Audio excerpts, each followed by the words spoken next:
inventory levels are finally starting to creep back up. But this neighborhood that I'm gonna go to right now is a major problem, in my opinion, for the consumer. Stick around, I'll tell you why.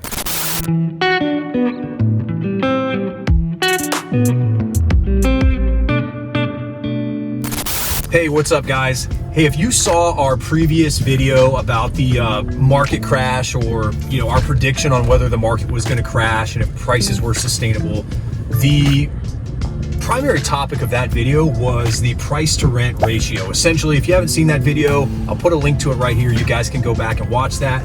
But it's essentially using a formula to decide if home prices are inflated based on rental rates of a comparable home.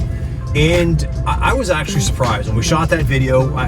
We need to do an update to that and see what it's like now. We're probably 3 or 4 months later, but I was actually surprised. I thought it was going to show that home prices were a little bit more inflated than they were, at least in that example.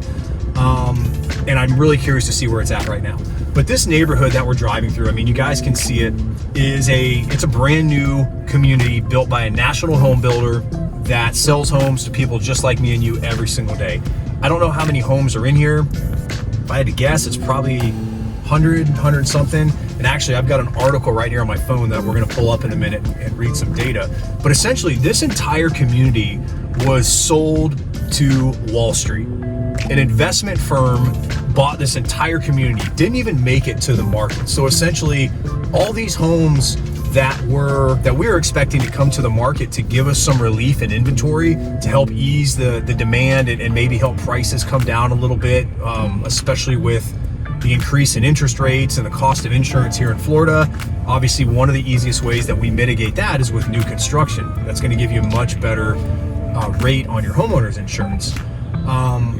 But now, this entire community didn't even make it to the market. So, you've heard of the big hedge funds that buy residential real estate, and some of them will flip the homes. They have a pretty hefty fee structure, so even if they make a loss on paper, they're still increasing the value of the other homes in their portfolio, and they make up for it in their fee structure. Other hedge funds are buying these homes as long-term holdings, and rumor is these homes are never going to come back on the market to the consumer. You and I are never going to see those homes again available for sale, because they are portfolioed into a larger group, and these are just essentially long-term rental properties now. So Wall Street learned after the real estate crash how to essentially invest in residential real estate. Traditionally, it was always like REITs, commercial real estate, or apartment buildings. And now they've ventured into the residential realm. So essentially,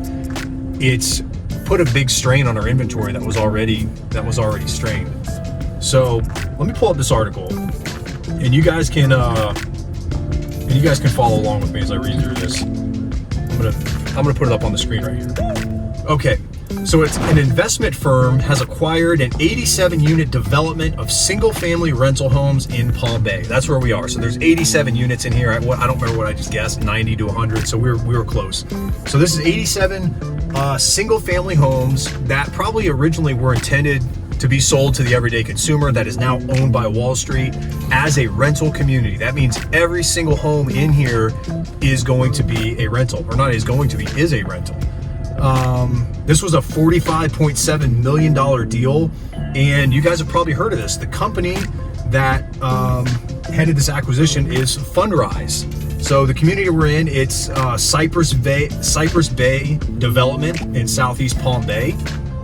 And Fundrise said this fits into our broader strategies to invest in affordably priced rental housing across the Sun Belt. I don't know what rates these are going for right now. We literally were going to check out another community right down the road, and I had heard the news about this, but I'd never seen it, and we drove by it, and I figured, why not make a video about it since we're here? So 87 single-family homes have been acquired by Fundrise directly from the builder, never even going to market directly to consumer. And Fundrise says that this is going to fit into their broader strategy of providing affordable rental housing. So hopefully I can find some rental rates and put those up on the screen. If I have those, I'll put those on the screen right here, and you guys can tell me if you think this is affordable or not. Let me know down in the comments what you guys think about this. I mean, these houses, right? So we've got a single story, a 2-story. These single stories are probably 3 or 4 bedroom homes. The 2 stories of 4 or 5. I mean, most of them are 1-story homes. So I'm curious what you guys think rental rates on these homes should be as affordable. To give you a little context, we are in Southeast Palm Bay. I would say the southern part of Southeast Palm Bay, right off of 95 and St. John's Heritage Parkway on the south exit. And so let's say a 3-bedroom, 2-bath home. What do you guys think that's worth? Let me know down in the comments, and we'll see if we can get those rates on actually what these homes are leasing for and what's considered affordable.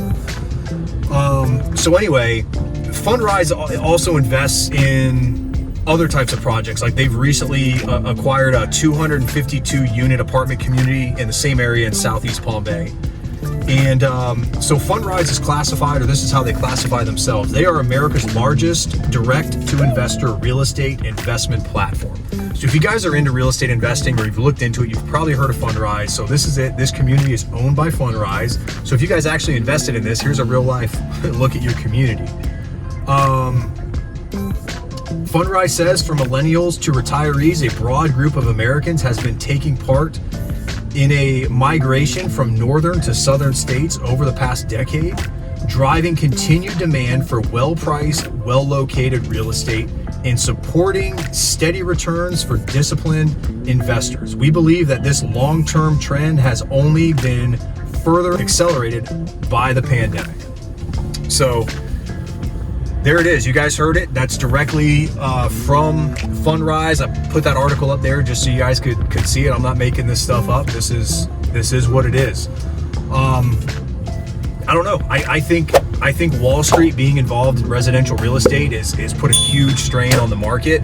And now that interest rates are going up and the cost of homeowners insurance in Florida is at least doubled, if not tripled or quadrupled, depending on exactly where you are. I mean, it's tough. We are seeing inventory rates slowly creeping back up, which is good. We needed that.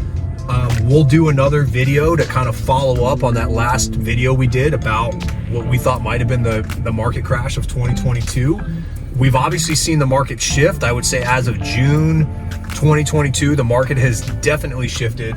So we're going to make a follow-up video, maybe look at some price to rent ratios as an indicator to maybe see where things are at, and then also look at inventory levels to see if they've gone up or down. I can just tell you from my personal experience, inventory levels are definitely going up, but I'd like to get some hard statistics on the screen so you guys can see that as well. So let me know what you think down in the comments, guys. I appreciate you're watching this. Stick around for the next market update video. If you have any questions about this, our contact information is in the description down below. You can call, text, or email us.